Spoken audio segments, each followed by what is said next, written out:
Good afternoon, everyone. Thank you, first of all, for the kind invitation and opportunity to present here today. And although I cannot be with you in person, I'm very happy to say a few words here at the Indian Ocean Regional Decade Conference on the Vision 2030 white paper for Challenge 8, which deals with the creation of a digital representation of the ocean, and some general reflections and updates on the work that we are doing to implement the decade's data and information strategy together with the Decade Coordination Office for Ocean Data Sharing. My name is Jan-Bart Kellewaard. I'm the lead manager for the DCO for Ocean Data Sharing, and I'm also the co-chair of Working Group 8 under the Vision 2030 process together with my colleague Paula Sierra from Invemar. But before I introduce the white paper Challenge 8, I would like to take a step back and reflect a little bit on these 10 Ocean Decade challenges, because as you know, under the decade, these actors are collectively channeling their efforts and resources to address these 10 key priorities. These are an opportunity really to lift up and transform the way we do ocean science, but also the way we manage and how we deliver knowledge and services to address our key challenges, as well as the level at which we do this. For that reason, the Decade Implementation Plan, which was adopted in 2020, already recognized that digitization, accessing, managing, and most importantly, using ocean-related data, information, and knowledge are cornerstones for the success of the Ocean Decade. With this in mind, in 2022, a data coordination group was brought together, which was charged with a mission to develop a data and information strategy, which was published in March 2023, I think. And this data and information strategy put forward a vision to realize by 2030 a trusted, inclusive, and interconnected ocean data and information ecosystem that's actively used for decision-making to support sustainable ocean management. And to realize this vision, 5 strategic objectives were put forward. The first is to develop such an ocean digital ecosystem in a way that allows sharing and access of these data, information, and knowledge resources in an equitable way by all. So, using interfaces that are adapted to the needs of different groups of users with different capacities located in different regions around the globe.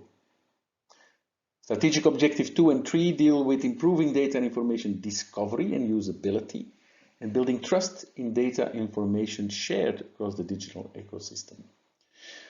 These are very important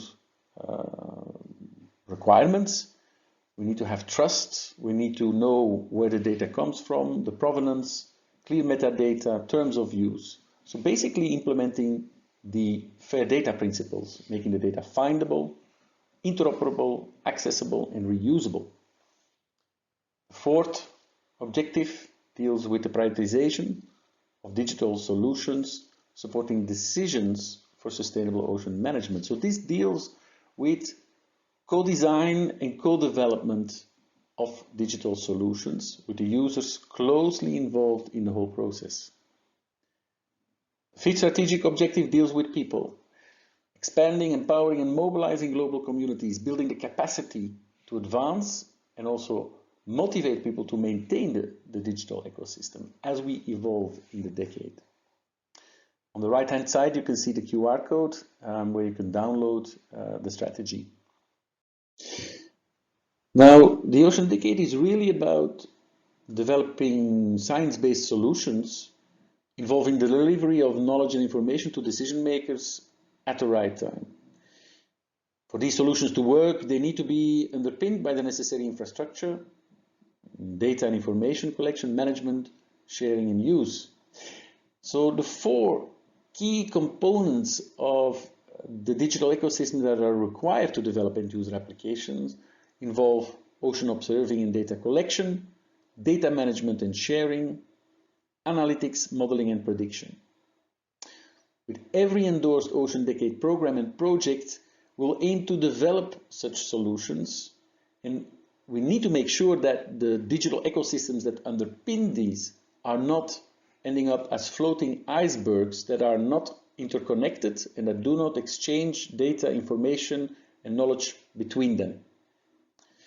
That is important enough that we need a focused approach from observations upstream all the way along the value chain to the end user and decision maker. We are doing this by implementing 3 coordination offices: the DCO for Ocean Observing, hosted by Goose, the Ocean Data Sharing one, hosted by IODE, and the Ocean Prediction one, hosted by Mercator Ocean International. These are collectively responsible for coordinating the work of the relevant decade-endorsed programs and projects, as well as supporting with communication and resource mobilization. These decade coordinating offices, which are central to animating and fostering the digital ecosystem that underpins all decade actions, are part of a wider decentralized governance and coordination structure for the decade, and interact with the thematic decade collaborative centers and also the regional decade collaborative centers, including the Indian Ocean Collaborative Center, which is hosting this meeting. So what is the role specifically of the Decade Coordination Office for Ocean Data Sharing, which is quite relevant in this context? Well, first of all, main objective is really to steer the data sharing component of the digital ecosystem, to engage with stakeholder communities, facilitate information flow, provide data sharing guidance, to help the Decade actions to improve the data quality and adherence to fair data and care principles. It helps to promote data literacy and capacity equitably, help identify and address data gaps and infrastructure needs. But most importantly, in the context of our session today, it is there to support and facilitate efforts to address Challenge 8, which is to create a digital representation of the ocean. So the DCO for Ocean Data Sharing was established in June of last year, and we've been quite busy in the first year to set up the DCO on solid grounds, but mostly to start being useful and help stakeholders at various levels. So first of all, we've been coordinating with the DCOs operating in the digital ecosystem space, but also been looking at ways in which we could engage with our decade actions to support the data sharing practices and wider stakeholders. But most of our time since June last year has been really dedicated to support and facilitate this expert working group on Challenge 8 and the Vision 2030 process. We've been active on communicating and raising awareness of the DCO and its mission and the resources available. In the coming 2-3 years, we will focus on expanding the Secretariat so that we can support our actions better. We will develop our website, which we launched earlier this week. To improve the guidance, we have developed a data resources toolkit. The first version is available already. We will work with the Ocean Teacher Global Academy to increase the trainings for data management and capacity building. And we've set up a virtual data help desk to provide feedback and assistance to those in need of additional support. So these are some of the main programs that are associated with the DCO, and these are relevant in the context of Challenge 8 as well. And I will come back to, in particular, Ocean Data 2030. But there are other programs such as GeoTraces, which is a long-standing international program, which has a lot of experience and expertise in setting up a data repository and data exchange practices. We have the World Ocean Database program and also the digital innovation hand-in-hand with fisheries and ecosystem scientific monitoring, which has a combination of environmental and socio-economic data and information that they are compiling and making available.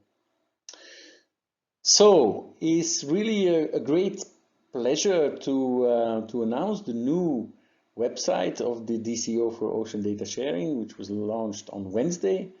Earlier this week, and this is important because we will expand it in the coming period, providing guidance, information, and a help desk to assist with the decade actions. So if you have any questions or if you want to contribute to the data help desk, please get in touch. This is how it looks. It's both a website interface which is interactive, but you can also download a PDF which has all the information if it's more convenient to you. With the launch of the website, we are also launching our online data help desk, and I'm very proud to present this because it's really intended as a platform where users can seek answers to specific questions related to their data needs. It's going to be a collaborative platform that will also allow us to understand a little bit what are the most common data concerns that people are facing, so that we can also develop more tailor-made solutions and guidance and training opportunities. It consists of two components. You can ask a question if you are a user or looking for data and information, but you can also become a volunteer, an expert that is part of our distributed pool of experts on thematic and subject matter, as well as technical expertise in data management. I would also like to raise awareness to the fact that we have a community of practice active on ocean data sharing on the Ocean Data Network, an interactive forum where you can interact with other decade actions, exchange lessons learned, share knowledge. This is important because this is something that almost all decade actions are dealing with, and there is a lot of knowledge already present that needs to flow from one action to the other.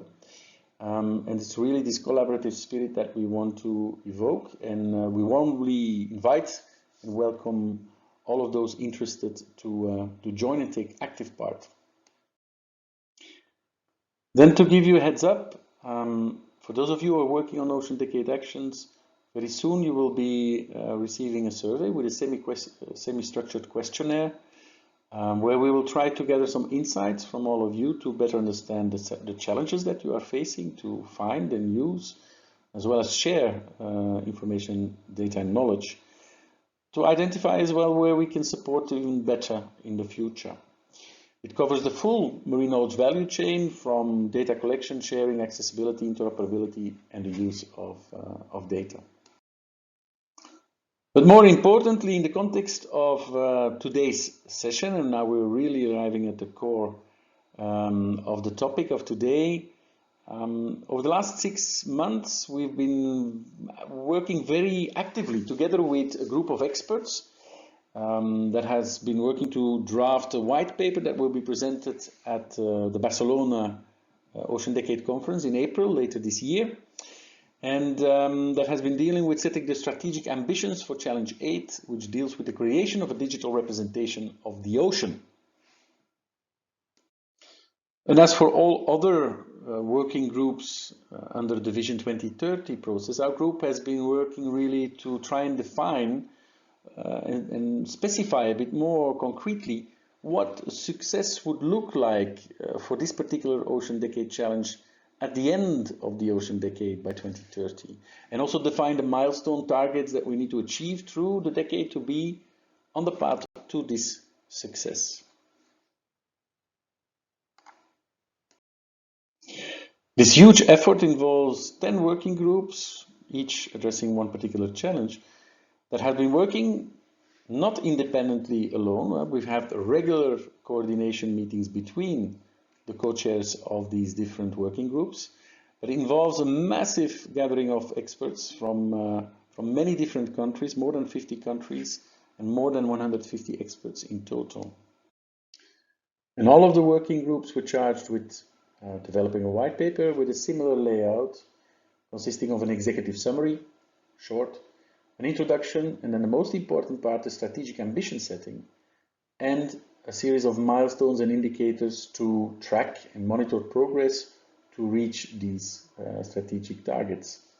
We're currently in the public review process. Everybody can download and contribute, provide feedback on the zero drafts of the white paper, which will then be processed and integrated in a second version that will be presented at the International Ocean Decade Conference in Barcelona later this year.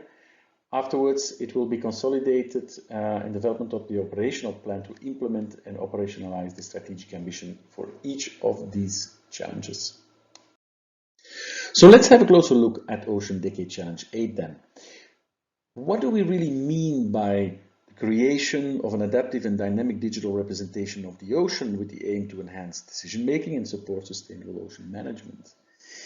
Well, Challenge 8 was initially inspired by the need to develop a common digital atlas of ocean information to address current and future societal pressures on the ocean and enable its protection and sustainable management. However, in elaborating Challenge 8, we soon recognized that the digital atlas or map could in fact only exist within a context of a more comprehensive digital representation embedded in an interoperable ocean data and information sharing environment. So, in a longer version, Challenge 8 could be described as developing a comprehensive digital representation of the ocean through multi-stakeholder collaboration, which includes a dynamic ocean map providing free and open access to explore, discover and visualize data and information on the past, current and future state of the ocean. And with this description in mind, and it's important to look at it in its totality, a group of experts, 16 experts, were brought together to discuss these strategic ambitions, where we should be by 2030 and on the longer term. Experts with various expertise spanning the entire marine knowledge value chain, from data collection, management, processing, to delivering solutions and digital twin applications. Before going into the details of what is proposed as a strategic ambition for Ocean Decade Challenge 8, I think it's important that we mention that when the working group speaks about a digital representation of the ocean, we do not mean just the creation of a digital replica or a digital twin of the ocean per se, but rather that we want to unlock the collection of digital data and information about the past, current and future state of the ocean, as well as the complementary digital resources, which allow us to generate a better understanding of the ocean, its use and impacts of various dynamics at different scales. That's important because in this context, digital representation refers both to the ultimate end product, the maps, the forecast, time series models, digital twins, etc., and more directly also the underpinning system, the tools, the processes that underpin and facilitate the creation of these end products. That's important to frame also the strategic ambition, which is split in a series of different components involving both content, tools and services that need to be in place. To be clear, while the creation of a comprehensive digital representation of the ocean is the ultimate objective of the Decade Challenge 8, the focus in this white paper is on delivering concrete outcomes, the transformational change that is needed to create the enabling environment, and initial digital content possible by 2030 that will enable us ultimately to fully deliver on the ambitions of Challenge 8 on the longer term. When we're developing the strategic ambition for Challenge 8, we are considering the data and information needs and priorities that are identified by the other Decade Challenges and their working groups as our primary users and contributors, as they represent the key sustainability challenges for the decade and encompass all relevant stakeholders and decade actions working towards these objectives. Guided by the decade's ambition to leave no one behind, we also recognize that this challenge must deliver outputs that are relevant and useful for the global ocean science community. And in fact, by extension, the widest possible range of users and stakeholders, which include the 8 billion people on this planet, who should be able to access and use what is delivered by the decade in ways that is adapted to their needs and their capacities, if so desired. So, by 2030, the strategic ambition for Ocean Decade Challenge 8, from the perspective of the expert group, is to have in place the enabling environment for the creation and access to an increasing number of digital representation and digital twin applications of the ocean, delivering at a minimum 10 societal relevant global base layers or digital representations, accessible via a dynamic digital atlas, additionally contextualized by a minimum of 10 local use cases, prioritizing the Global South, to stress test the inclusiveness of the interoperable sharing environment of the digital ecosystem and address challenges along the marine knowledge value chain. In delivering the strategic ambitions, we identified the need for the following tools and services to be developed and in place by 2030. First, a global ocean data discovery and access service with a dynamic map viewer or viewers. A global user-friendly digital atlas of the ocean, accessible by anyone from anywhere. Third, an inclusive series of platforms, mechanisms and tools to share and exchange marine knowledge.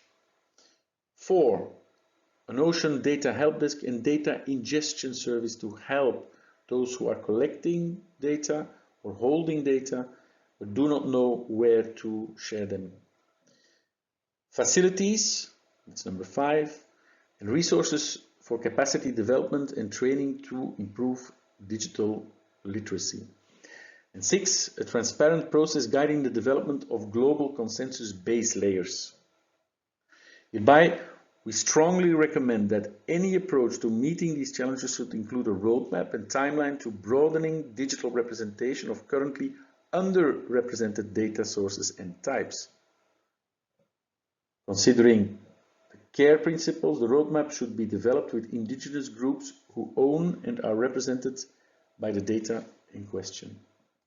It's also important to keep in mind that the architecture of the data and information sharing services that either will be created from scratch or building and further developing what is already existing, these should be compatible with architectures of other core ocean knowledge systems and or decision support tools and applications that are either existing or currently under development, such as the global ocean forecasting services. Connecting and building what exists already will be critical. The expert group also issued specific calls to action to specific actors to make sure that by 2030 these vision targets are reached.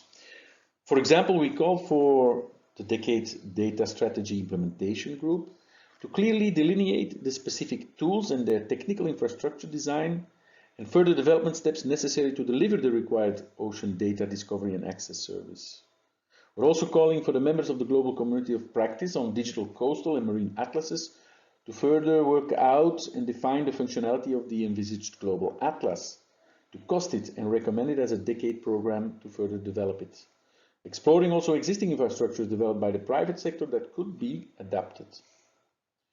Thirdly, the white paper also asks the DCO for ocean data sharing to coordinate with the global data management community of practice, in particular IODE, which is the International Oceanographic Data and Information Exchange Program of UNESCO IOC, to develop and test the blueprint for a permanent data help desk service. That would be a shared service developed by the DCO together with IODE and integrated in the data discovery and access service after the decade. Finally, we are calling for the Decade Capacity Building Facility, the Ocean Teacher Global Academy, and the network of experts of GOOS, IODE, and other decade actions to contribute in particular to Challenge 9, which is skills, knowledge, and technology for all, to help provide the resources as well as the training for increasing the data literacy of the ocean community to ensure meaningful contributions to the digital ecosystem that we have in mind.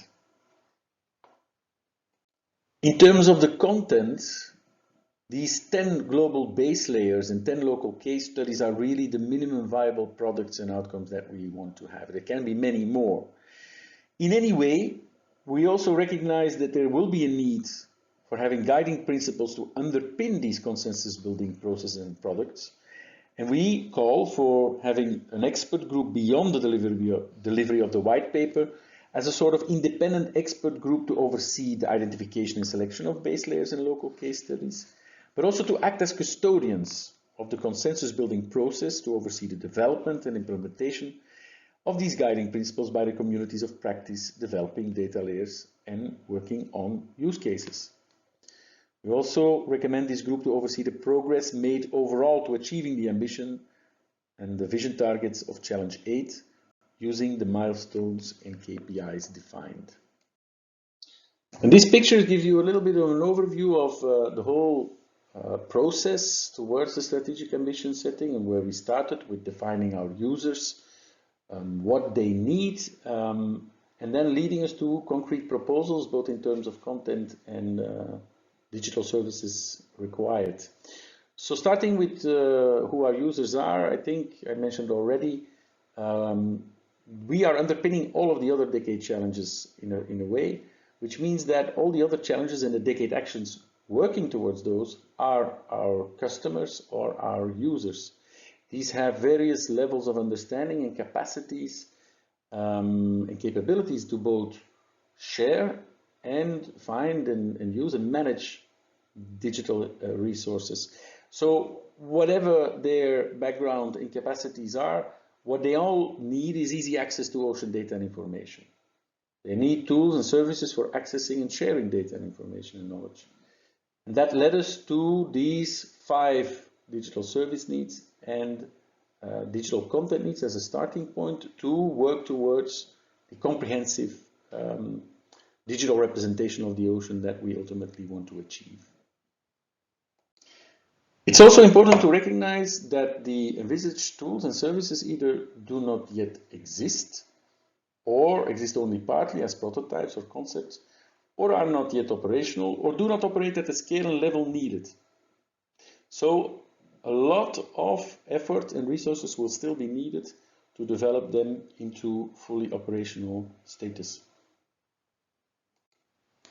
And in terms of digital content, working towards these 10 global base layers, again here in the white paper we put forward some ideas, and some are maybe more obvious and more mature. If we look at the seabed 2030 program, which is working towards a global seafloor map, it is clear that this would be one of the priority data layers that we would like to make available through these digital infrastructures. On the use cases side, again here we've identified a number of possibilities, and it's up to the community and the other actions that are working on the thematic challenges to help us define what they are working on and how it could be embedded into this digital infrastructure that we put forward. Now, before concluding, I would like to come back to a decade program that I mentioned earlier. That's the Ocean Data 2030 program. Because if you look at the white paper recommendations, in particular the tools and services that are being put forward, the development of a data discovery and access service is one of the core tools and services that we want to see operational, because it is something that almost all of the users need. They need an easy way to discover what kind of data and information and knowledge already exists, and that's where the Ocean Data and Information System, ODIS, can play an important role. The Ocean Data 2030 program aims to further develop the Ocean Data and Information System and make it available for the decade of ocean science and the ocean science community at large. So it is a program that is largely underfunded. Ocean Data and Information System is being developed through the Ocean Info Hub project, but we really would like to see this to fully maturation and operational by 2030. Finally, I would like to thank you for your attention and for listening to me share some reflections and recommendations from the expert group on Challenge 8. But you can do more than listen. You could also get involved by downloading the zero draft of the white paper, by using the QR code which is on your screen, and provide us your insights, your comments, your feedback and recommendations by participating in the public survey which is currently open. So in particular, I would like to invite you to have a closer look at the local use cases and consider if there are any that are from the Indian Ocean region that you think could be worthwhile to ingest or propose into the white paper process. So on that note, I would like to thank you, and I hope to see you in Barcelona. Bye.